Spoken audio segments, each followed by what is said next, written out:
हाँ जी बच्चों, 12th class chemistry के पहले लेसन विलियन का आज 19वां एपिसोड आ चुका है। और आज के इस एपिसोड में हम जो टॉपिक कवर करने वाले हैं उसका नाम है हिमांक अवनमन, डिप्रेशन इन फ्रीजिंग पॉइंट।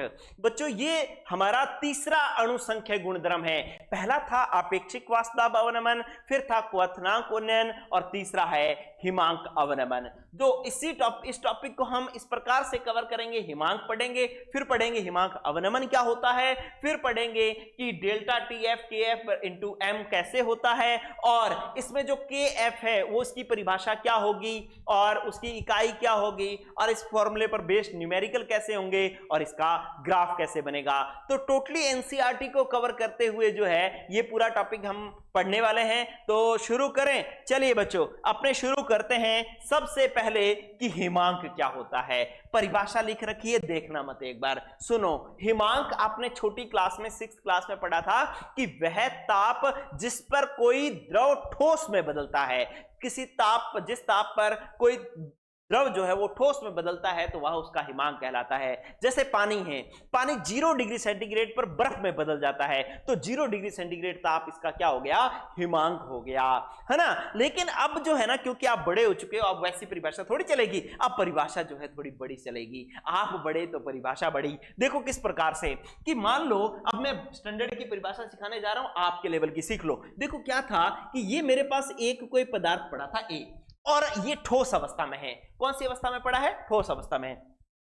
ठोस अवस्था में इसका वाष्प दाब बहुत कम है, जो 0 के बराबर है। मैंने इसको मान लिया 0.001 एटमॉस्फेयर मान लिया मैंने, ठीक है, कि इतना इसका वाष्प दाब है। अब क्या है कि इसी पदार्थ का ये द्रव अवस्था में पड़ा है। यहां पर ए ठोस अवस्था में था, अब ए जो है वो कौन सी अवस्था में पड़ा है, द्रव अवस्था में पड़ा है। अब इस द्रव अवस्था में क्या होने वाला है बच्चों, इधर देखो, फिल्म देखो, क्या जबरदस्त पिक्चर बन रही है कि इस अभी जो ताप, मान लो अभी वायुमंडल का जो ताप है वो है मान लो 25 डिग्री सेंटीग्रेड, ठीक है, और अभी इसका जो वाष्प दाब है वो है, मैंने माना 0.20 एटमॉस्फेयर है, ठीक है। तो अभी इसका वाष्प दाब 0.2 एटमॉस्फेयर है, ताप हमारे पास 25 है। आप याद करो पिछले एपिसोड में हमने क्या कहा था कि यार हम ताप बढ़ाएंगे ना तो वाष्प दाब बढ़ेगा, क्योंकि वाष्प ज्यादा बढ़ेगी, दाब ज्यादा डालेगी तो वाष्प दाब बढ़ेगा। तो दोबारा बोल रहा हूं कि ताप बढ़ेगा तो वाष्प दाब बढ़ेगा, है ना, पिछले एपिसोड में पढ़ा। तो यार इसका ऑपोजिट भी होगा कि ताप कम होगा तो वाष्प दाब कम होगा। अरे दोबारा, ताप बढ़ेगा तो वाष्प दाब बढ़ेगा और ताप घटेगा तो वाष्प दाब घटेगा, है ना। तो इसका इसी तरीके से अगर मेरे पास यहां पर 25 डिग्री सेंटीग्रेड ताप है तो और इसका वाष्प दाब 20 एटमॉस्फेयर है, तो मैं क्या कर रहा हूं, मैं इसका ताप घटा रहा हूं। मैंने इसका ताप कम किया और कम करके मैंने इसका ताप कर दिया भाई, कितना कर दिया, 10 डिग्री सेंटीग्रेड ताप कर दिया, ठीक है। तो आप बताओ मुझे, अगर ताप कम तो वाष्प दाब भी कम, और ये वाष्प दाब जो है वो घट करके हो जाएगा 0.1 एटमॉस्फेयर, ठीक है। अब फिर मैंने क्या किया, फिर मैंने इसका ताप घटाया और ताप घटा करके मैंने इसका ताप कर दिया 0 डिग्री सेंटीग्रेड। तो इसका वाष्प दाब जो है ना, इस द्रव का जो वाष्प दाब है वो हो गया 0.001 एटमॉस्फेयर। ये इतना वाष्प दाब हो गया, ठीक है। तो क्या समझे, बस पिक्चर बन चुकी है, यहां तक कहानी जिसको समझ में आ चुकी है वो बोलो, इधर बोलो। क्या है कि यार ये वो ताप है जिस पर इस द्रव का वाष्प दाब इसी द्रव की ठोस अवस्था के वाष्प दाब के बराबर हो गया है ना। ये जो ताप है ना, इसका बड़ा इंपॉर्टेंट रोल है। क्यों, क्योंकि इस पर क्या कहानी सेट होगी, ये कहानी सेट होगी कि इसके द्रव अवस्था का वाष्प दाब इसी की ठोस अवस्था के वाष्प दाब के बराबर हो गया। तो इसी ताप को मैं क्या कहता हूं बच्चों, इसी ताप को मैं हिमांक कहता हूं, या मैं बोलूं इसको मैं फ्रीजिंग पॉइंट कहता हूं। तो शुरू करो। देखो अब ऊपर वाली परिभाषा बोलो, आपको बड़े प्यार से समझ में आ जाएगी। कह रहा है वह ताप जिस पर किसी द्रव का वाष्प दाब उसकी ठोस अवस्था के वाष्प दाब के बराबर हो जाता है, उसे हिमांक, वह हिमांक कहलाता है, वह ताप हिमांक कहलाता है, ठीक है। तो इस प्रकार से जो है आपके पास हिमांक की परिभाषा आ गई। चलिए, अब हिमांक की परिभाषा आ गई तो अब हम क्या करने वाले हैं, हिमांक अवनमन सीखने वाले हैं। हिमांक अवनमन किस प्रकार से सीखने वाले हैं बच्चों कि ये देखो, ये लो, ये मेरे पास कोई विलायक पड़ा था, इस विलायक में मैंने क्या करना है, अवाष्पशील विलय मिलाना है और क्या बनाना है, मैंने बनाना है विलयन। क्या किया, दोबारा समझ लो कि ये मेरे पास वाष्पशील विलायक पड़ा था और इसके अंदर मैंने क्या मिला दिया, अवाष्पशील विलय मिला दिया और क्या बन गया बच्चों, अब मेरे पास बन गया विलयन बन गया। ये देखो दोनों मिक्स हो गए, जो विलायक के अंदर क्या मिल गया, विलय, तो क्या बन गया, विलयन। ठीक है, तो अब इधर ध्यान दो, अब कहानी सेट हो गई। देखो क्या था कि ये मेरे पास विलायक था, कैसा विलायक था, ये मेरे पास वाष्पशील वाष्पशील द्रव या मैं कहूं वाष्पशील विलायक था, विलायक, और इस वाष्पशील विलायक को मैं क्या कह रहा हूं, ए कह रहा हूं। ठीक है, अब इसके अंदर मैंने क्या मिलाया है, अवाष्पशील विलय मिलाया है और इसे मैं क्या मान रहा हूं बच्चों, बी मान रहा हूं, और बन मेरे पास क्या गया, विलयन बन गया, विलयन। ठीक है, तो अब क्या होगा कि मान लो ये जो अपने पास वाष्पशील विलायक था ना, इसका हिमांक जो है वो -0 डिग्री सेंटीग्रेड था। इसका हिमांक जो है, हिमांक कितना था, 0 डिग्री सेंटीग्रेड था। क्या मतलब कि भाई ये जो पानी है, मान लो पानी पड़ा है, तो ये 0 डिग्री सेंटीग्रेड पर बर्फ में बदल रहा है। लेकिन अगर मैं इसके अंदर अवाष्पशील विलय मिला दूं, मान लो मैं इसके अंदर नमक मिला दूं, मैं इसके अंदर चीनी मिला दूं, अगर मैं इसके अंदर कोई भी इस प्रकार का पदार्थ अवाष्पशील विलय मिला दूंगा ना, तो ये जो 0 डिग्री सेंटीग्रेड पर बर्फ में जम रहा था ना, अब इसका हिमांक जो है वो -2 डिग्री सेंटीग्रेड हो जाएगा। एज एग्जाम्पल, ये मैंने एक एग्जाम्पल लिया है, तो इसका हिमांक जो है वो घट जाएगा। पहले जो 0 डिग्री सेंटीग्रेड पर जम रहा था, अब वो कितने डिग्री सेंटीग्रेड पर जम रहा है, -2 डिग्री सेंटीग्रेड पर जम रहा है। तो आपने क्या समझा यहां पर, ये समझा कि भाई किसी वाष्पशील विलायक में अवाष्पशील विलय मिलाए ना, तो इसके हिमांक में क्या आ जाती है, कमी आ जाती है, और हिमांक में जो ये कमी आती है ना, इसको हम हिमांक अवनमन कहते हैं। जैसे अगर इसका हिमांक मैं कह देता, शुद्ध विलायक का हिमांक मेरे पास जो था वो था, अगर मैं कहूं कि ये मेरे पास है जी TF नोड, और विलयन का जो हिमांक है वो है TF, तो मेरे पास हिमांक अवनमन क्या हो जाएगा, कितने हिमांक में कमी आई, हिमांक अवनमन मेरे पास हो जाएगा कि डेल्टा TF बराबर, ज्यादा कौन है, वाष्पशील विलायक का हिमांक, ये 0 डिग्री सेंटीग्रेड ये ज्यादा है, -2 डिग्री सेंटीग्रेड कम है, तो इसका मतलब है कि ये मेरे पास हो जाएगा TF नोड माइनस TF। तो आप ये देख लो, ये हिमांक अवनमन आ गया। अगर आप परिभाषा बोलना चाहते हो तो क्या बोलोगे, आप बोलोगे कि किसी वाष्पशील विलायक में अवाष्पशील विलय मिलाया जाता है, तो विलयन के हिमांक जो है वो क्या हो जाता है, कम हो जाता है, और हिमांक में आई इसी कमी को हिमांक अवनमन कहा जाता है। ठीक है, चलिए लिख दो भाई, क्या लिखा है कि वाष्पशील विलायक में अवाष्पशील विलय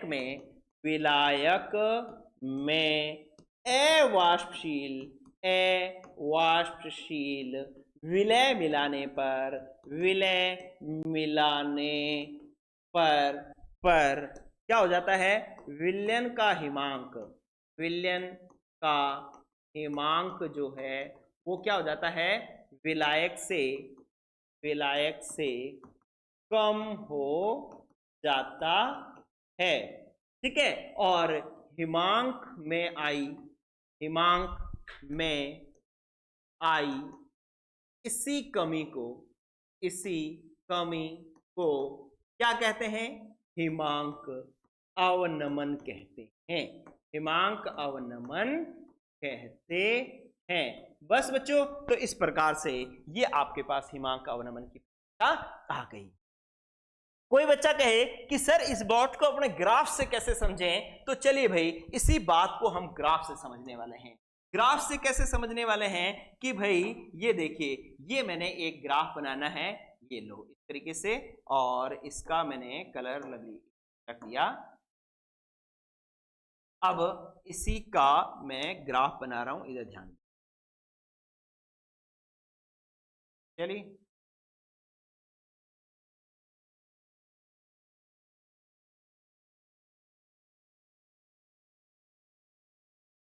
ओके, ये देखो तो भी कलर फिल्टर ये लो, ठीक है। ये मेरे को एक ग्राफ बनाना है। ग्राफ कैसे बनेगा इधर ध्यान दें बच्चों, कि वही तरीका कि यहां पर तो है मेरे पास कौन, वाष्प दाब, और यहां पर क्या है, ताप। अब आराम से बात समझना, बहुत शानदार बात मैं बोल रहा हूं, इधर गौर करना बच्चों, कि ये मेरे पास ना, ये मेरे पास विलायक पड़ा है, लेकिन ठोस अवस्था का विलायक है, और इस ताप पर इसका वाष्प दाब मान लिया मैंने इतना है। ग्राफ बनाना है मेरे को, इसलिए मैं थोड़ा ज्यादा मान रहा हूं कि इसका वाष्प दाब जो है वो इतना है। ताप बढ़ाओगे तो इसका वाष्प दाब बढ़ेगा, समझना बात। बहुत ये ग्राफ में बहुत सारे बच्चों को दिक्कत आती है, इसलिए इस ग्राफ को ढंग से समझ लेना, ठीक है। ये मेरे पास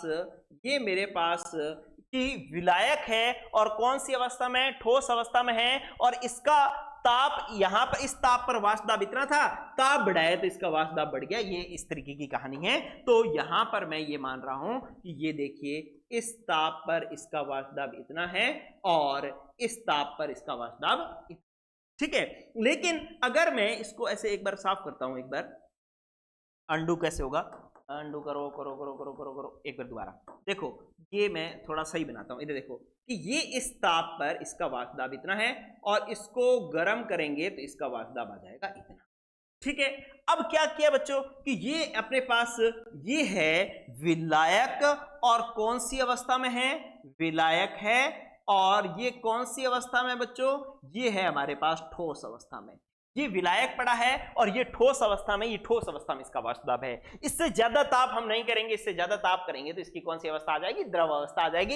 इसलिए जो है हमने इसको यहीं तक ही रखा है, ठीक है। अब मैं क्या कर रहा हूं, इधर ध्यान दें कि अब मैं ये कर रहा हूं कि ये मैंने यहां पर कोई ताप लिया, यहां पर ये एक कोई ताप है, इस ताप पर शुद्ध विलायक का वाष्प दाब देखो, ये शुद्ध विलायक का वाष्प दाब क्या है, ये विलायक है, और कैसा है बच्चों, ये है द्रव, और इसका वाष्प दाब है इतना, क्योंकि ताप ज्यादा है तो वाष्प दाब ज्यादा है।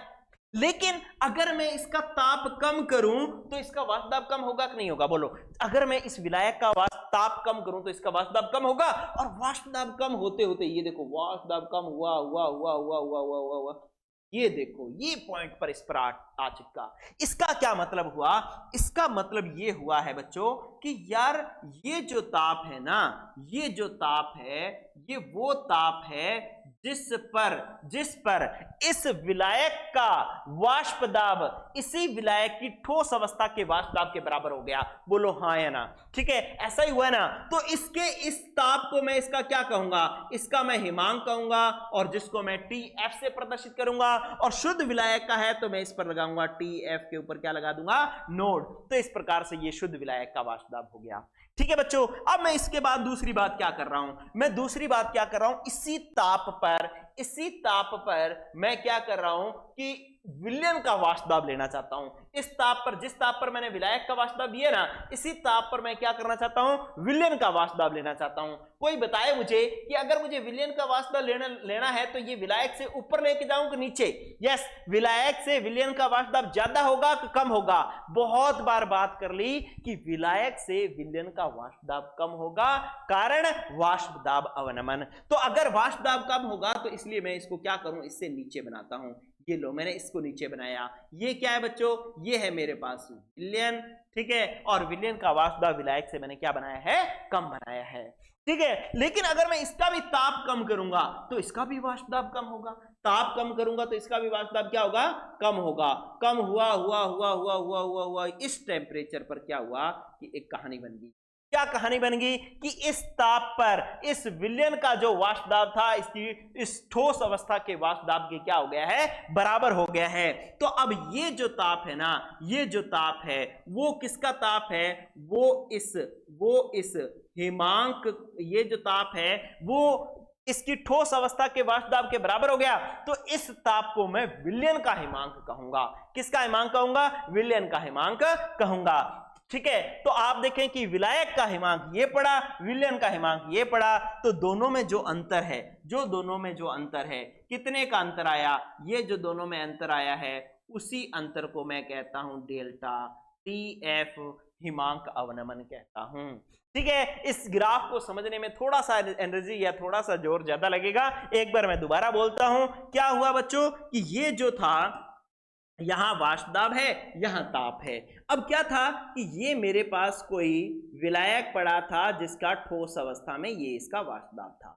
ये मैंने इसको इतना ही बनाना है, इससे ज्यादा नहीं बनाना। ठीक है, क्योंकि ठोस अवस्था रहनी चाहिए। ताप बढ़ाओगे तो इसकी ठोस अवस्था बदल जाएगी, इसलिए जो है ठोस अवस्था ना बदले, इसलिए मैंने इसको इतना ही लेके चला, ऊपर नहीं लेके गया।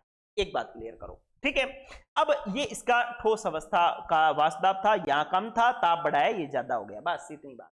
इससे ऊपर नहीं हम देखेंगे क्योंकि अवस्था बदल जाएगी। अब इधर आओ, ये कोई टी ताप था, इस टी ताप पर मैंने विलायक का जो द्रव अवस्था में था उसका मैंने वाष्प दाब लिया, वो इतना था।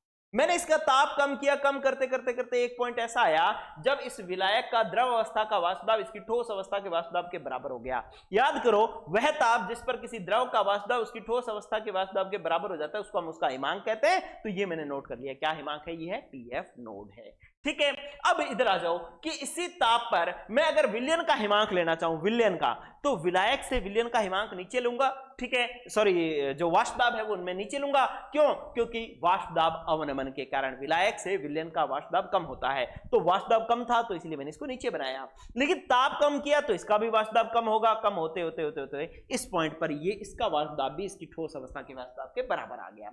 जब बराबर आ गया तो ये जो है ये किसका हिमांक हो गया, ये विलयन का हो गया। आप गौर करो, ये किसका हिमांक है, ये है जी विलायक का, ये है विलायक का, और ये किसका हिमांक है, ये है विलयन का।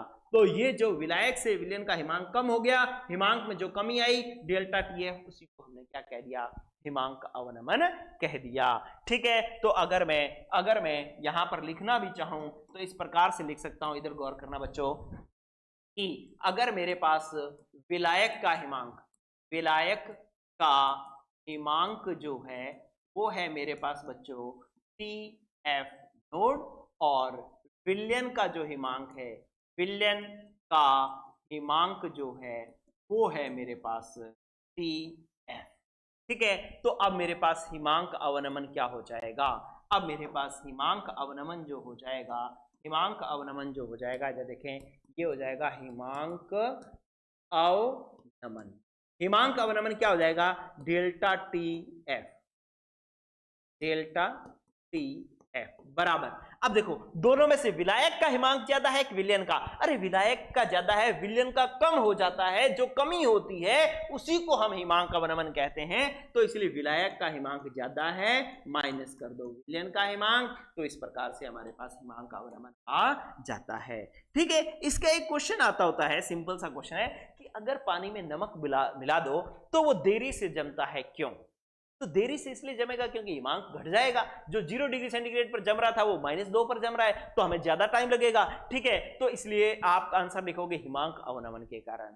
पूरा जो क्वेश्चन है ना, ये कई बार क्वेश्चन पूछा गया है, आप कॉपी में नोट कर लेना, मैं यहां लिख नहीं रहा, आप नोट कर लेना कि जल में NaCl मिलाने पर वह देरी से ही जमता है और देरी से ही उबलता है, क्यों? मतलब देरी से ही उबलता है, देरी से ही जमता है, क्यों? अरे देरी से उबलने का मतलब क्वथनांक ज्यादा है, देरी से जमने का मतलब हिमांक कम है। ठीक है, तो देरी से उबलता क्यों है? आप कहेंगे सर क्वथनांक उन्नयन के कारण। देरी से जमता है क्यों? हिमांक अवनमन के कारण। ठीक है, वहां तो उसका क्वथनांक 100 डिग्री से हो गया 102 डिग्री सेंटीग्रेड, तो ज्यादा देर तक गर्म करना पड़ेगा, इसलिए देर से उबलेगा। और जो हिमांक है वो 0 डिग्री से हो गया -2 डिग्री सेंटीग्रेड, तो यहां पर क्या हो गया है, देर तक उसको टेम्परेचर कम करना पड़ेगा, तो इसलिए देरी से वो जमेगा। ठीक है, तो इस प्रकार का क्वेश्चन आपसे पूछा जा सकता है, इसका ध्यान रखना। तो ये आया आपके पास हिमांक अवनमन। अब एक मजेदार सी बात मैं आपको सिखाने वाला हूं, गौर करना बच्चों। क्या है कि अगर तनु विलयन हो, और कौन से वाला विलयन हो, आदर्श विलयन। ये बात, और अच्छा, ये शायद मैंने क्वथनांक उन्नयन में आदर्श विलयन वाली बात नहीं लिखी होगी, तो इसको नोट कर लेना कि तनु विलयन हो और कैसा हो, आदर्श विलयन हो, तो जो हिमांक अवनमन है ना, जो हिमांक में कमी आई है, हिमांक अवनमन जो होता है वो मोललता के समानुपाती होता है। किसके समानुपाती होता है बच्चों? मोललता, जिसको अपने स्मॉल m कहते हैं, के समानुपाती होता है। समानुपाती होता है। ठीक है, तो ये बात अपने को ध्यान रखनी है, मोललता के समानुपाती होता है। अच्छा, क्वथनांक उन्नयन किसके समानुपाती था? वो भी मोललता के समानुपाती था, इसलिए ज्यादा कोई परेशान होने की जरूरत भी नहीं है, आराम से याद रहेगा। क्वथनांक उन्नयन भी किसके समानुपाती था? मोललता के। हिमांक अवनमन भी किसके समानुपाती है? ये भी मोललता के समानुपाती है। ठीक है, तो अब जो है, अब अपने इसकी जो है वो इस तरीके से लिख सकते हैं कि हिमांक अवनमन क्या है? डेल्टा टीएफ, वो समानुपाती है किसके? मोललता। ठीक है, अब बात करते हैं, अगर इस समानुपाती का निशान हटाएं तो हमारे पास क्या आएगा? हमारे पास आएगा के एफ। ठीक है, तो अब ये जो के एफ है ना, ये बड़ी कहानी है, इसको अच्छे से समझना। ये जो के एफ है, ये जबरदस्त बात है, इसको थोड़ा ढंग से समझना। क्या होता है के एफ? इसको थोड़ा इसी से लिखता हूं, देखो के एफ जो है वो है हमारे पास एक समानुपाती नियतांक है। ये नियतांक को हम क्या कहते हैं? इसको हम कहते हैं जी हिमांक अवनमन स्थिरांक, एक नाम ये है। ठीक है, या इसको हम कहते हैं मोलल अवनमन स्थिरांक कहते हैं। दो बातें होगी। फिर इसका एक और नाम है, इसको हम क्रायोस्कोपिक स्थिरांक कहते हैं।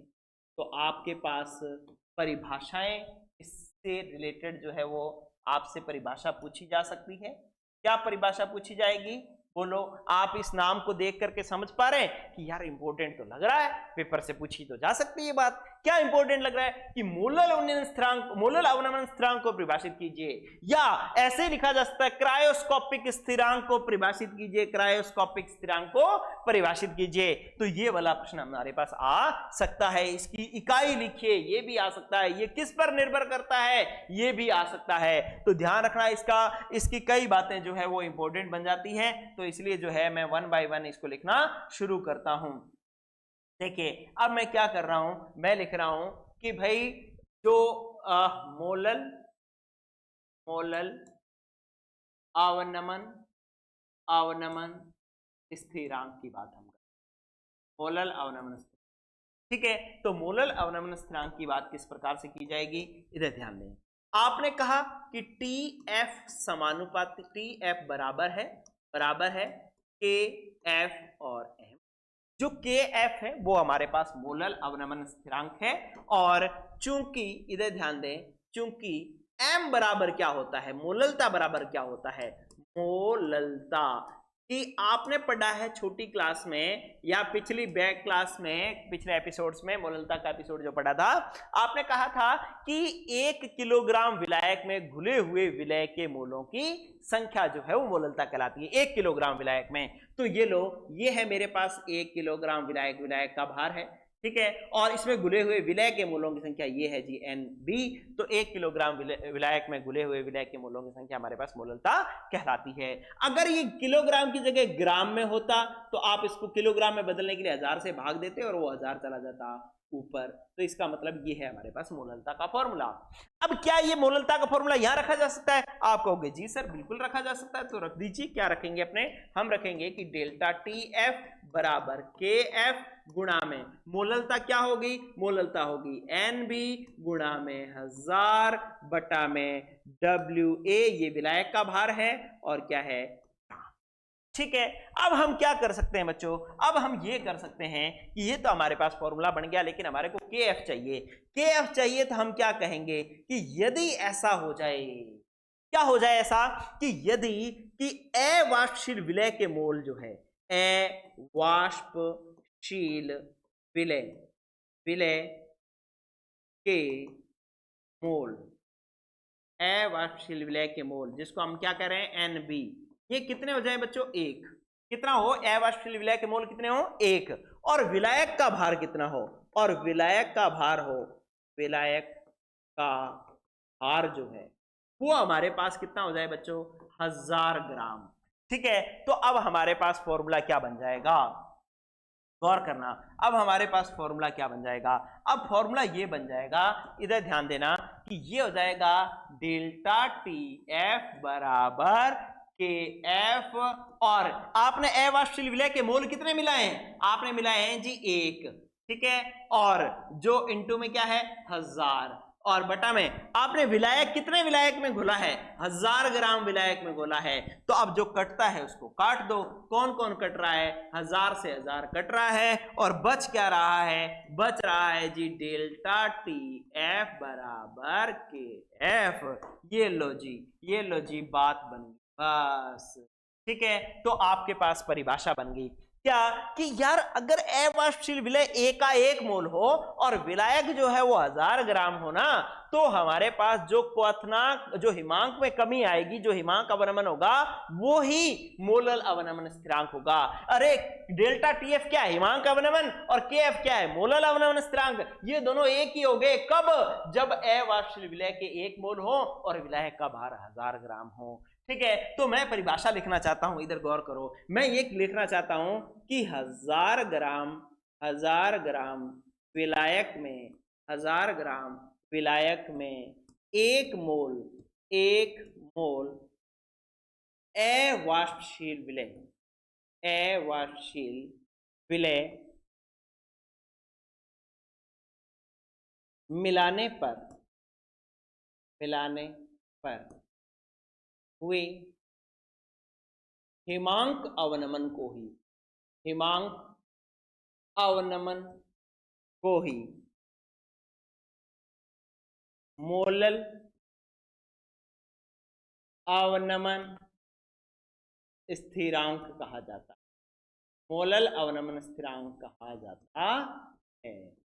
बोलो अब बात समझ में आई कि नहीं आई बच्चों। तो इस प्रकार से जो है वो आपके पास मोलल अवनमन स्थिरांक, या हम कहें केबी, या हम कहें कि जो है हिमांक अवनमन स्थिरांक है। तो इस सारों की परिभाषा ये जो एक है वो आपके सामने, ठीक है। लेकिन अब मैं क्या करना चाह रहा हूं, आपको एक बार परिभाषा की बात जो है बिल्कुल इजीली है कि 1 मोल अवाष्पशील विलय को 1000 ग्राम विलायक में मिला दें, तो जो हिमांक में कमी आएगी उसी को ही हम, जो हिमांक अवनमन होगा उसी को ही हम मोलल अवनमन स्थिरांक कहेंगे, क्योंकि डेल्टा टी एफ बराबर क्या हो चुका है, के एफ हो चुका है। अब मैं इसकी इकाई की बात करता हूं, इधर ध्यान दें बच्चों, मैं चाहता हूं कि इसकी इकाई प्राप्त हो हमारे पास, के एफ किसकी इकाई क्या होती है। तो के एफ की इकाई ज्ञात करने के लिए ना मैं इस वाले फॉर्मूले को, जो स्टार्ट वाला फॉर्मूला था, या मैं इस वाले फॉर्मूले को दोबारा लिख रहा हूं। मैं कैसे लिख रहा हूं, मैं ऐसे लिख रहा हूं, इधर ध्यान दें, मैं लिख रहा हूं कि डेल्टा टी एफ, ये था ना हमारे पास, डेल्टा टी एफ बराबर के एफ इंटू में एन बी बटा में डब्ल्यू ए, और अगर ये किलोग्राम में है तो ऊपर 1000 नहीं आएगा, ठीक है। अब चूंकि मुझे के एफ की इकाई चाहिए, तो मैं के एफ बराबर क्या लिखूं बच्चों, तिरछा गुणा कर लेता हूं। मैंने लिखा डेल्टा टी एफ गुणा में ये डब्ल्यू ए किस में आ गया, किलोग्राम में आ गया, और बटा में, ये बटा में चला गया, तो ये आ गया एन बी। बस इकाई बन गई बच्चों। क्या इकाई बन गई, इकाई हमारे पास होगी बच्चों, इधर देखें, ये के एफ की इकाई हो गई। क्या इकाई बनी कि डेल्टा टी एफ हिमांक अवनमन है, हिमांक अवनमन क्या, एक ताप है, और ताप की इकाई क्या होती है, ताप की इकाई क्या होती है, ताप की इकाई होती है जी केल्विन। ताप की इकाई क्या लेनी है अपने को, केल्विन, ठीक है। और फिर डब्ल्यू ए किस में है, किलोग्राम में, तो ये लो जी किलोग्राम आ गया, और बटा में क्या है, मोल, तो इसको जो है अपने क्या लिख सकते हैं, बटा वाला मोल ऊपर जाएगा तो ये बन जाएगा मोल इनवर्स। तो इसका मतलब के एफ की इकाई होती है जी केल्विन किलोग्राम मोल इनवर्स। बिल्कुल पेपर में पूछी जा सकती है। आप चाहें तो केल्विन को के, किलोग्राम को के जी, और मोल इनवर्स को मोल इनवर्स, ऐसे करके भी इस इकाई को लिखा जा सकता है, ठीक है बच्चों। तो इस प्रकार से मैं कहूं तो आपके पास मोलल अवनमन स्थिरांक की सारी बातें आती हैं। एक बात रह चुकी है, उसकी बात मैं अभी करने वाला हूं, लेकिन ये एक बार अच्छे से आप सीख, ठीक है। चलिए भाई चलते हैं अपने नेक्स्ट क्या है बच्चों, नेक्स्ट है हमारे पास कि भाई हिमांक अवनमन की बात जो चल रही थी ये क्या है, ये एक अणुसंख्यक गुणधर्म है। और अणुसंख्यक गुणधर्मों का क्या काम होता है?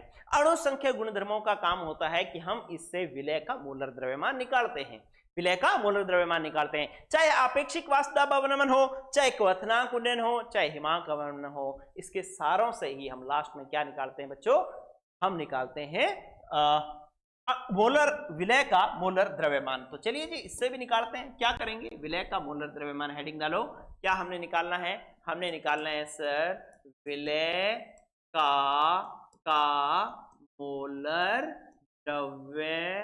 मोलर द्रव्यमान, जिसको हम MB से रिप्रेजेंट करते हैं। ये जी हमें फाइंड आउट करना है। ये फाइंड आउट करने के लिए वही वाला फॉर्मूला उठा लो। फॉर्मूला क्या था हमारे पास? हमारे पास फॉर्मूला था कि डेल्टा TF बराबर KF गुणा M। ठीक है, कि हिमांक अवनमन मोललता के समानुपाती होता है। समानुपाती का निशान हटा करके हमने KF लगाया है। अब आ जाओ आप बच्चों कि जो हमारे पास M था ना, उस M को थोड़ा डिस्क्राइब करो। क्या डिस्क्राइब करना है हमने? कि M बराबर मोललता बराबर विलय के मोल बटा में विलायक की मात्रा, वो अगर ग्राम में दे रखी है तो ऊपर आ जाएगा 1000। ठीक है, अब हमने क्या करना है कि हम एक चीज और जानते हैं ना। क्या जानते हैं हम जानते हैं कि विलय के मोल बराबर क्या होते हैं? विलय के मोल बराबर होते हैं विलय की ग्रामों में मात्रा बटा में विलय का मोलर द्रव्यमान, या मैं कहूं कि विलय का अणुभार। ठीक है, तो ये होता है NB बराबर होता है WB बटा में MB। तो ये वैल्यू अगर मैं यहां रख दूं तो मोललता मेरे पास क्या होगी? मोललता मेरे पास ये होगी कि आपके पास मोललता, ये MB नहीं, ये तो ME है। ठीक है, मोललता हमारे पास क्या होगी? मोललता। ठीक है, तो मोललता हमारे पास होगी WB अपॉन में MB। NB की जगह मैंने क्या रख दिया? WB अपॉन में MB। और कैपिटल WA तो है ही, और अगर ये ग्राम में है तो वो 1000 में किलोग्राम में बदलने के लिए 1000 से भाग दिया, 1000 चला गया ऊपर। अब हमने क्या करना है? अब हमने क्या करना है बच्चों? इस वैल्यू को, इस मोललता को यहां पे रखना है। अगर मैं इस मोललता को यहां पे रखूं तो क्या बनेगा मेरे पास? मेरे पास बनेगा डेल्टा TF बराबर KF गुणा में M की जगह मैं क्या रखूं? कि विलय की ग्रामों में मात्रा बटा में विलय का मोलर द्रव्यमान इंटू में विलायक का भार। अगर ये ग्राम में है तो 1000 से भाग होगा और वो 1000 चला जाएगा ऊपर। तो इस प्रकार से ये फॉर्मूला बन गया। लेकिन हमें क्या चाहिए? विलय का मोलर द्रव्यमान चाहिए। ये तो हिमांक अवनमन का बड़ा फॉर्मूला आ गया, ठीक है, कई बार काम में लेंगे अपने। लेकिन ये जो विलय का मोलर द्रव्यमान हमें चाहिए, विलय का मोलर द्रव्यमान चाहिए तो तिरछा गुणा कर लो, तो आपके पास MB बराबर में क्या आ जाएगा? ये डेल्टा TF तो है ही, ठीक है, ये MB उधर आएगा तो डेल्टा TF नीचे चला जाएगा, तो KF ऊपर था, इसको तो रखो गुणा में। ये क्या था? ये था विलय की ग्रामों में मात्रा, ये है 1000, और डेल्टा TF नीचे आ गया हिमांक अवनमन, और यहां पर आ गया विलायक का भार, किसमें? ग्राम में। तो इस प्रकार से जो है हम विलय का मोलर द्रव्यमान निकाल सकते हैं। ये हमारा फाइनल टारगेट होता है। ठीक है, तो इस प्रकार से जो है वो हिमांक अवनमन से विलय का मोलर द्रव्यमान निकल जाता है। चलिए, एक जो बात है ना, वो एक बात और नोट करो, समझो कहानी। ये कहानी क्या है बच्चों? ये कहानी है कि जो आपके पास KF है ना, KF, ठीक है, KF क्या था? KF क्या था? मोलल अवनमन स्थिरांक। मोलल अवनमन स्थिरांक। ये जो मोलल अवनमन स्थिरांक है ना, इसकी कुछ बातें समझें। इसके सबसे पहला पॉइंट तो ये है कि ये जो KF है ना, वो विलायक की प्रकृति पर निर्भर करता है। क्या याद रखना है? कि विलायक की प्रकृति पर निर्भर करता है। मतलब जैसे जैसे विलायक बदलेगा वैसे वैसे KF का मान बदलेगा। ठीक है, तो इसको जो है समझने के लिए ये मैंने एनसीईआरटी की बुक से टेबल उठा रखी है। KB की वैल्यू जब आई थी तब भी मैंने ये टेबल उठाई थी। तो KB की वैल्यू तो ये थी, ये वाली लाइन KB की वैल्यू थी, और नेक्स्ट लाइन जो है ये वाली लाइन वो क्या है? KF की वैल्यू, ये है KF। ठीक है, तो आप देखें कि जल के लिए हिमांक कितना है, फ्रीजिंग पॉइंट कितना है? 273 केल्विन है। कितना फ्रीजिंग पॉइंट है जल का? 273 केल्विन है। और इसके लिए KF के लिए जल का मान कितना, जल के लिए KF का मान कितना होता है? 1.86। 1.86। मैंने आपको कहा था कि जल के लिए KB की वैल्यू भी याद कर लेना और KF की वैल्यू भी याद कर लेना। KB की वैल्यू तो होती है 0.52 केल्विन किलोग्राम पर मोल और KF का मान होता है 1.86 केल्विन किलोग्राम पर मोल। ठीक है, और दोनों ही KBB और KFB दोनों ही विलायक की प्रकृति पर निर्भर करते हैं। जैसे जल से एथेनॉल हुआ, अणु भार बदला तो ये हो गया जी 1.20 और ये भी हो गया 1.99। KF भी बढ़ गया। ठीक है, तो इसका मतलब है जैसे विलायक का अणु भार बढ़ रहा है वैसे KF का मान भी बढ़ रहा है और KB का मान भी बढ़ रहा है। ठीक है, आप इसके नीचे और आते जाओ तो इसी तरीके के आपको चेंजेस जो है वो देखने को मिलेंगे। ठीक है, तो इसलिए अब मैं एक तो ये बात होगी, एक जो है आपको क्या इसके अंदर विशेष बात ध्यान में रखनी है। एक विशेष बात ये ध्यान रखनी है बच्चों कि इधर देखें, मैं ये वाला पेन ले लेता हूं। देखो कि जो KF है ना, ये वाला पॉइंट ज्यादा जरूरी है। KF जो है, अगर मैं कहूं कि जल का जो KF है ये याद रखना जरूरी है। ये होता है जी 1.86 केल्विन किलोग्राम मोल इन बार। ठीक है, तो ये वैल्यू भी याद रखनी चाहिए। पेपर में कई बार न्यूमेरिकल में दी होगी, कई बार नहीं दी होगी, तो नहीं दी होगी तो ये हमें पता होना जरूरी है ताकि हम अपनी वैल्यू रख करके अपना क्वेश्चन सॉल्व कर लें। ठीक है, इसके बाद देखो एक चीज और वेरी जरूरी बात क्या, कि जो KF व गलन की गुप्त ऊष्मा में संबंध, गलन की गुप्त ऊष्मा, इसमें संबंध लिखना है। ठीक है, इसको अपने लिखते हैं डेल और पैर में लिखते हैं गलन और यहां पर लिखते हैं H, इससे प्रदर्शित करते हैं गलन की गुप्त ऊष्मा। ठीक है, और ये बराबर क्या होता है, इधर ध्यान दे दें।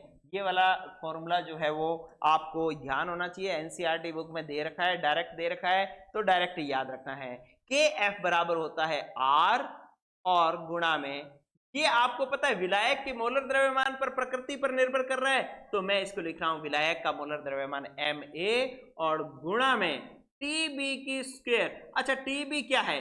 TB नहीं, TF, सॉरी, उसमें TB अगर KB होता तो TB होता, लेकिन अगर KF है तो TF होगा और ये आएगा TF।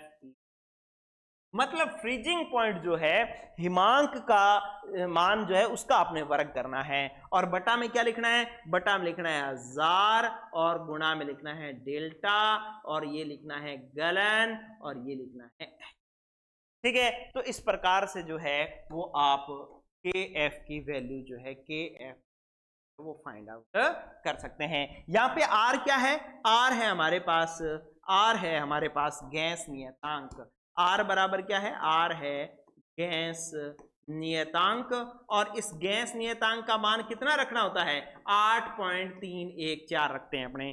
ठीक है, और Ma क्या है? Ma है विलायक का अणु भार कह दें या हम इसका मोलर द्रव्यमान कह दें, एक ही बात है। ठीक है, और TF क्या है? TF है जी हिमांक, और किसका हिमांक? विलायक का हिमांक, और ये तो लिखी हुई है डेल्टा H गलन की गुप्त ऊष्मा। तो ये वाला फॉर्मूला डायरेक्ट भी पूछा जा सकता है और कई बार कोई न्यूमेरिकल भी पूछा जा सकता है। ठीक है, जिसमें KF की वैल्यू पूछ ले, Ma दे दे, TF दे दे और गलन की गुप्त ऊष्मा दे दे, तो KF का मान पूछ ले, तो ऐसा न्यूमेरिकल अपने को करना पड़ सकता है। तो इसलिए इन चीजों का ध्यान में रखना। चलिए, फिर अंतिम बात जो है वो 2 न्यूमेरिकल से खत्म होगी, 3 न्यूमेरिकल एक्चुअली। तो उन न्यूमेरिकल में पहला न्यूमेरिकल है उदाहरण नंबर 1.9। तो इसको अपने सॉल्व कर रहे हैं आराम से, बड़े प्यार से। कहता है जी 45 ग्राम एथिलीन ग्लाइकोल है को 600 ग्राम जल में मिलाया गया है।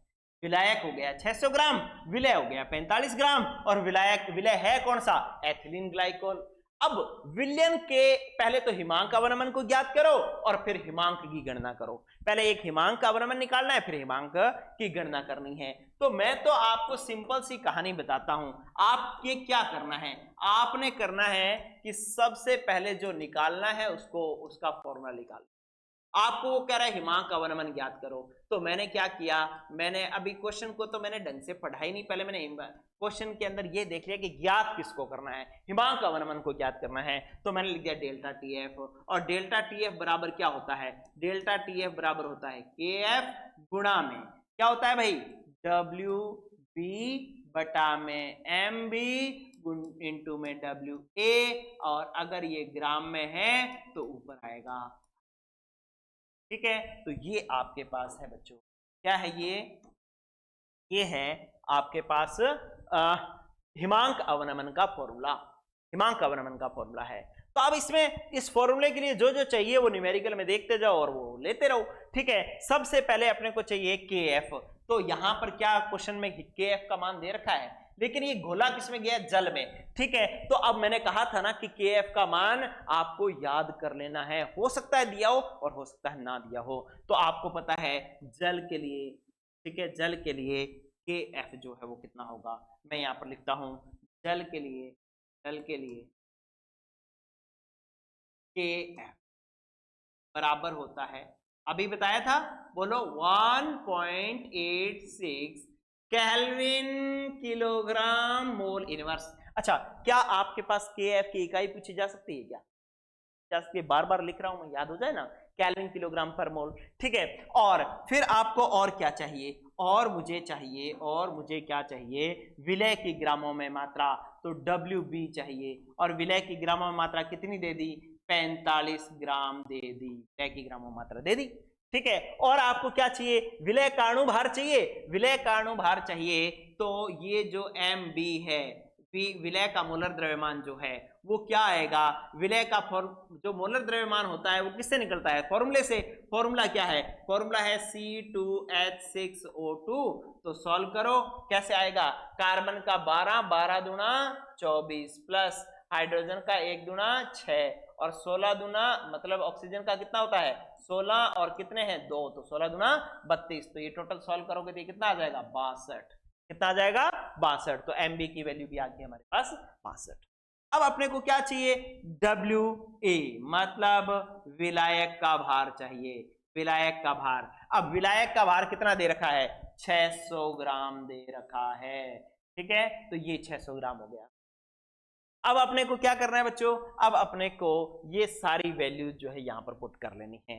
तो करो भाई, पुट करो। कैसे करेंगे, अपने करेंगे यहां पर कि डेल्टा टी एफ बराबर के एफ की जगह मैं लिखूंगा, के एफ की जगह मैं लिखूंगा, सुंदर लिखता हूं थोड़ा सा, डेल्टा टी एफ बराबर के एफ की जगह लिखूंगा 1.86, WB की जगह मैं लिखूंगा 45 और 1000 की जगह 1000 और बटा में MB की जगह मेरे पास आ जाएगा 62 और WA की जगह मेरे पास आ जाएगा।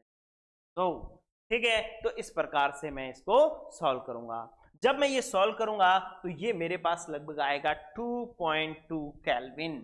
कितना आएगा 2. इसका मैं रिजल्ट निकालता हूं तो ये आता है 2.2 केल्विन। तो इसका मतलब है हिमांक अवनमन जो है ना, हिमांक अवनमन यहां पर मैं लिखूं तो डेल्टा टी एफ बराबर मेरे पास आया है 2.2 केल्विन। ये आपको देखो कैलकुलेशन तो करनी पड़ेगी। ठीक है, तो 2.2 केल्विन आ गया। अब हम जानते हैं, इधर ध्यान दें, ये चीज और देखो कि जल का हिमांक कितना होता है, जल का हिमांक। पहले तो मेरे को बताओ कि आपको पहला क्वेश्चन, जो पहला पॉइंट आपको सॉल्व करना था हिमांक अवनमन, वो आपने सॉल्व कर लिया कि हिमांक अवनमन कितना आएगा 2.2 केल्विन। अब दूसरा क्या चाहिए, हिमांक की गणना करनी है, किसके, विलयन के हिमांक की गणना करनी है। तो जल का हिमांक कितना होता है, जल का हिमांक होता है बच्चों 0 डिग्री सेंटीग्रेड। कितना होता है 0 डिग्री सेंटीग्रेड। लेकिन मेरे को अगर इसको केल्विन में बदलना है तो मैं इसको केल्विन को 273.15 में से जोड़ता हूं तो ये मेरे पास बन जाता है, डिग्री सेंटीग्रेड को केल्विन में बदलना हो तो 273.15 से जोड़ कर लेते हैं, तो ये 0 डिग्री सेंटीग्रेड को केल्विन में बदला तो ये 273.15 केल्विन मेरे पास आ गया। और जो अब ये किससे प्रदर्शित करते हैं, विलयन के हिमांक को TF से, ठीक है। तो अगर ये पता है तो अब अपने पास दूसरा क्वेश्चन सॉल्व करना शुरू करो। दूसरा सॉल्व करना शुरू करो, कैसे करेंगे, अपने कहेंगे ये कहेंगे, देखो ये तो था हमारे पास पहले पॉइंट की, ये पहले पॉइंट की। अब अपने दूसरा पॉइंट की, हमें पता है कि डेल्टा TF बराबर होता है TF नोड माइनस F, क्योंकि विलायक का हिमांक ज्यादा होता है और विलयन का होता है कम, ठीक है। अब ये वाली वैल्यू मेरे को पता है कितनी है जी, 2.2, ये तो है डेल्टा TF तो है 2.2, TF नोड होता है, जल का हिमांक कितना होता है 273.15 और माइनस हो गया TF। हमें विलयन का हिमांक चाहिए तो ये ले आएंगे इधर और 2.2 ले जाएंगे उधर, तो ये आ जाएगा 273.15 माइनस कर दो 2.2, ये जो है वो अपने पास लगभग 270 पॉइंट या 269 के लगभग ये आ जाएगा, ठीक है। तो आराम से इसको जो है वो अपने सॉल्व कर सकते हैं, कोई दिक्कत नहीं है, करना चाहो तो पूरा कर लो कि भाई ये 0.5 गया, हाँ जी 0.5 आ गया, फिर इसके पॉइंट, ठीक है, और ये 2 में से 2 गए, ये आ गया 0, ठीक है, और 270 में से 2 गए तो ये आ गया लगभग 268, ठीक है। तो ये थोड़ा सा 269 आएगा क्या, 269.0, ठीक है। तो इस प्रकार से जो है आप इसको सॉल्व कर सकते हैं,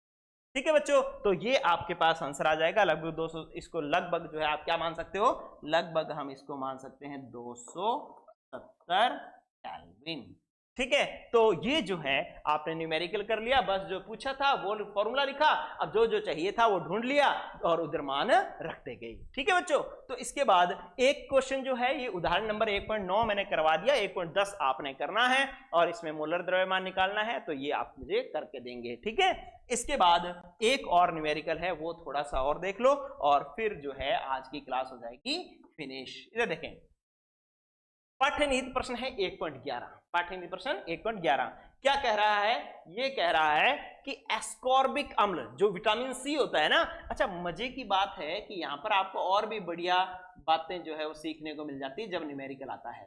तो ये विटामिन सी है एस्कॉर्बिक अम्ल, फॉर्मूला है C6H8O6, ठीक है। कि उस द्रव्यमान का परिकलन कीजिए जिसे 75 ग्राम एसिटिक अम्ल में घोलने पर उसके हिमांक में 1.5 डिग्री सेंटीग्रेड की कमी हो जाए, और इसके लिए KF का मान, KF किसका, जो एसिटिक अम्ल है उसके लिए दे रखा है 3.9 केल्विन किलोग्राम पर मोल, ठीक है। तो कुछ नहीं करना, मैंने तो अभी न्यूमेरिकल ढंग से पढ़ा भी नहीं है, और मेरे को लेकिन एक बात क्लियर हो गई कि मेरे को इसमें फॉर्मूला जो है वो हिमांक अवनमन वाला लगाना पड़ेगा, और हिमांक अवनमन वाला फॉर्मूला ये है जी, बार बार मैं लिख रहा हूं तो मेरे को लगता है कि आप लोगों को याद हो जाना चाहिए, ठीक है। और ये मैंने 1000 और ये, ठीक है। अब वो कह रहा है कि इसके अंदर एस्कॉर्बिक अम्ल के उस द्रव्यमान का परिकलन कीजिए, मतलब एस्कॉर्बिक अम्ल कितना घोला जाएगा उस द्रव्यमान का परिकलन करना है, और ये कितना, कौन सा है इसमें विलय का द्रव्यमान कौन सा है, WB, तो ये आपको ज्ञात करना है, WB आपको ज्ञात करना है, तो WB ज्ञात करना है तो अपने इधर बस बाकी को चेंज करते रहो जो जो चाहिए, ये क्या करो ये इधर ले जाओ, डेल्टा TF गुणा में क्या आ जाएगा MB, गुणा में क्या आ जाएगा WA, किसमें ग्राम में, और ये KB कहाँ चला जाएगा बटा में, और इनटू क्या चला जाएगा 1000, ठीक है। तो ये तिरछा गुणा करना हमें आता है, बस ये किया। अब आपने कुछ भी नहीं करना, बस सिर्फ और देखना है कि हमें चाहिए डेल्टा TF। क्या इस न्यूमेरिकल में डेल्टा TF दे रखा है, इसने दे रखा है, कह रहा है कि हिमांक में कमी 1.5 डिग्री की आ जाती है, तो ये लो आपके पास जो है वो डेल्टा TF उसने दे रखा है, और कितना दे रखा है 1.5 डिग्री, ठीक है। इसके बाद वो कह रहा है एमबी। एमबी क्या होता है? विलय का मोलर द्रव्यमान। अब विलय का मोलर द्रव्यमान एमबी, ठीक है, इसको मैं अलग पेन से लिखता हूं, ये लो, आपको चाहिए एमबी, एमबी। और एमबी का फॉर्मूला, अच्छा मोलर द्रव्यमान जो निकलता है वो फॉर्मूले से निकलता है, फॉर्मूला दिया हुआ है C6H8 और O6।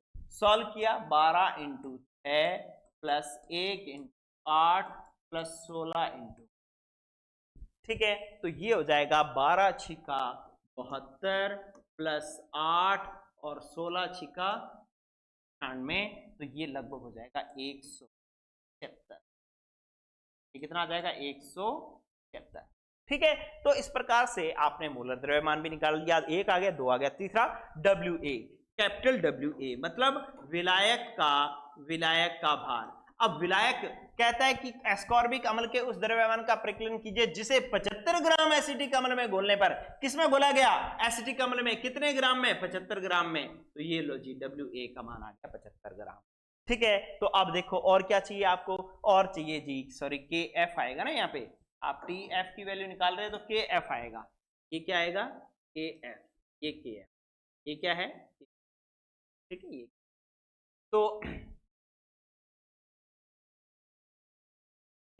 तो आपको KF की वैल्यू भी चाहिए, तो KF बराबर क्या होगा? KF ये दे रखा है ना, कितना दे रखा है? 3.9 केल्विन किलोग्राम मोल, ठीक है। तो अब ये सारे मान अपने पास आ गए, ये मान यहाँ पे रखने हैं, कुछ है ही नहीं न्यूमेरिकल में, बिल्कुल इजी सी बात है, ठीक है। तो आप मान रख लो। आप कैसे मान रखोगे? आपको चाहिए विलय की ग्रामों में मान, ठीक है। डेल्टा TF दे दिया 1.5, विलय का मोलर द्रव्यमान है जी 100, N2 में आ गया अपने पास विलय की ग्रामों में मात्रा, वो है जी 75, ठीक है। और KF दे रखा है 3.9 और ये जो 1000 अपने पास दिया, ठीक है। आप इसको सॉल्व करोगे तो ये जो ग्रामों में मात्रा आ जाएगी, ये आ जाएगी 5.08।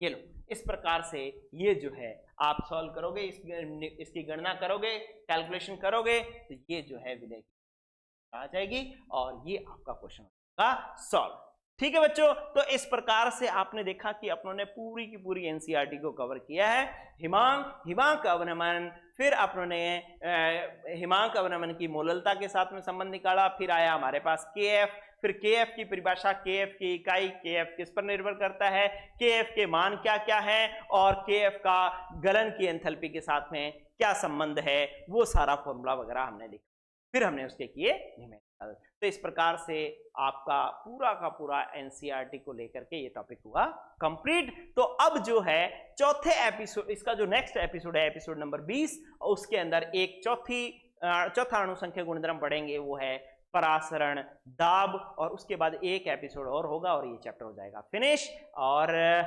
देखो पूरा लेसन आपके साथ हुआ है, लंबी लंबी वीडियोस हुई हैं, तो आप थोड़ा सा अच्छे से कमेंट वगैरह लिख करके जरूर बताएं कि किस तरीके की क्लास आपको लग रही है। आज के लिए इतना ही, पढ़ते रहें, गुड लक।